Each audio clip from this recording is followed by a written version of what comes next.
Hello YouTube chess lovers and my friends, this is Gunjan here. Imagine that one of your opponent learn a trap from YouTube or some other channels. He try to employ it against you. You invite him to play his trap and then you trick him with one of your own trap which was initially designed to meet his trap, and you defeat him. How amazing that feeling is. That is exactly our part of discussion today, because we are going to learn how to defeat the Siberian trap. Now the Siberian trap is specially designed to meet the Smith-Morra gambit. Let me quickly go through what exactly the Siberian trap is. So that occurs when white plays e4 and black responds with the c5, and here we have a Smith-Morra gambit, and it's a completely acceptance by the black. So black took the pawn and he took the another pawn, and white recaptured with the knight c3. Main line runs like this. So black plays knight c6, white plays knight f3, e6, bishop c4, and here comes the first introduction of the Siberian trap, which is queen to c7. Now the bad thing about the Morra gambit is the white piece layout are very much predictable, and especially if you are playing a very fast game, or let's say blitz or the rapid fire game, then white play these moves very quickly, and that's where the Siberian traps are very effective. And it also can be effective if the person does not know about this trap. So let me quickly show you what exactly it is. So here white plays queen e2, and after black plays knight f6. If white foolishly castle over here, then the Siberian trap fully comes into the picture after this move, knight g4. And a foolish move by the white, for example h3, we have knight to d4. And not only it attacking the queen, but it's attacking the main defender which he was guarding on the h2, and this is almost a lost position for the white. So many players have probably feel or defeated this kind of trap, but our part of discussion is how we can meet this trap. And if you recall at this move order where black played knight f6, now instead of castle, there are some good players who have analyzed this position, and they have come out with this move, which is e5, and this is a completely repetition of the Siberian trap, because the most logical square for the knight goes to g4, which attack the pawn, and of course white need to defend this. So bishop f4 and f6 by the black, and at first sight it looks like that pawn is a goner, right? But here comes a deep analysis by some of the great players, and that is knight to d5. Now the first point is attacking the queen, and here the main line is black captured the knight. But before we go to the main line, let me quickly go through the side line. What happens if black plays some other moves? For example, black can play this move, bishop b4 check, and the king goes to f1. And the good thing about the white perspective is every single line leads to the knight capture. So here the black accept the knight, and here the simple line runs like this. So it most likely, most of the cases, white will capture that pawn, and you can see it gives the check to the black king, and not only that, it unleashes the bishop to the spin. And of course there is only few response available, so black have to block this check, and after we recapture the knight, we play this move, and this is very forceful. So black has to move his rook. Again we capture this pawn, black has to capture this pawn, and now we capture this knight. And you can see it's not only attacking the queen and the rook, but once the bishop moves, it gives the check to the black king again, and it's a very good position for the white. So there is a one side line if the opponent play bishop b4 check. At this point black has done the move. So in one of my game, my opponent plays queen a5 check, and I played king f1, and again he captured the knight. Now here again I capture the pawn, it's give a check, and there are two moves here for the black king. If the king goes to d8, this is a very bad square, because after knight g5, it's not only threatening to fork the king and a rook, but it's also threatening a checkmate. So for example, if the black take the bishop, then this leads to checkmate.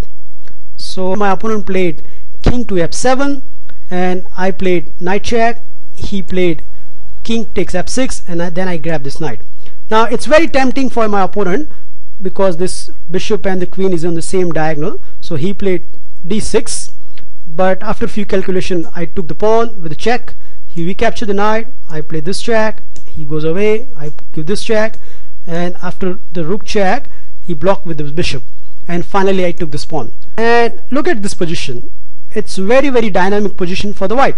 Forget about that white is a piece down, but see, right now my bishop is ready to capture this knight, and then this bishop comes into the heavy pressure. And not only that, white has this move, queen f7 check, and any moment white can capture this bishop, and it's a very good position for the white again. So finally, what happens if here black accept the knight? So black e cross d5. First of all, white will capture this pawn. Now you can see again it's attacking the queen, so only reply is knight comes in between. So we'll first exchange one knight, and then now comes the very good move, which is queen h5 check. Now if the king runs away, then we have a very good line which runs like this. So we capture this pawn. In one of my game, my opponent plays this queen check, I run away, so king f1, and now there is no option, black has to capture this pawn, and now yep, it's a queen check. King goes over here, c7, I capture this bishop. My opponent play this move, rook d8, but after this capture he simply resigned because it does not have enough compensation for this. Okay, here the most logical reply is g6, and the good move is this check, f7 check, and again the black has a 3 reply. If king goes to d8, then we have this check, and after it blocks we took this bishop, and now after a few recaptures, and now you can see this f7 pawn is a really monster. It can be nicely protected by this bishop, and not only that, we are threatening to put the bishop over here, so it's a very good position for the white. Okay, here black can capture this pawn by the knight. So if the knight cross f7, right now both the queens are attacked, but the good thing is it's white to move, and we have this move, queen e2 check, and again black response is very much full, so black has to block this check, and now we'll take this, and you can see it's again attacking the queen and the rook, and once the bishop move, it's a lost position for the black. And finally the most interesting option is king takes f7, and this happens in one of my game, and here the simple move is bishop takes, again succumb with a check, and the only logical square is king goes to e8, but there's a very long sequence happens, fourth sequence, which runs like this. So we capture this, after captures, it looks like the rook is a goner, but no, black has an intermezzo, which is this bishop check, and after we play king d1, black can play rook f8, and here there's a one good move, which is a3. Now here there can be a true reply.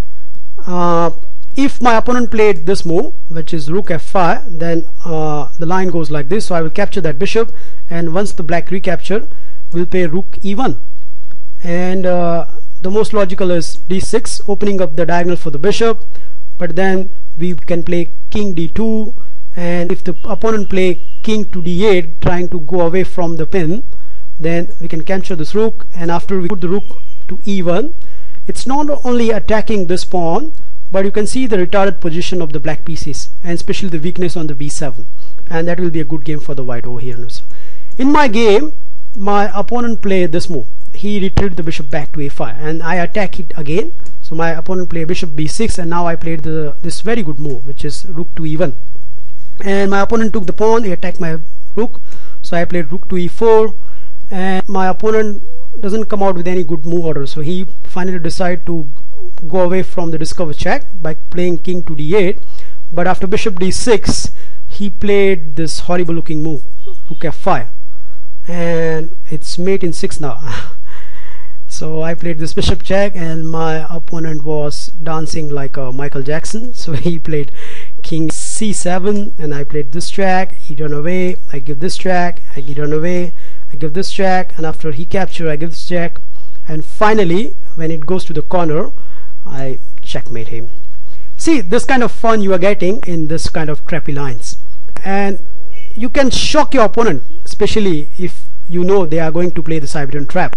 I hope you enjoy my video. Thank you for watching my video. Feel free to comment on my video, and I will post a new video soon.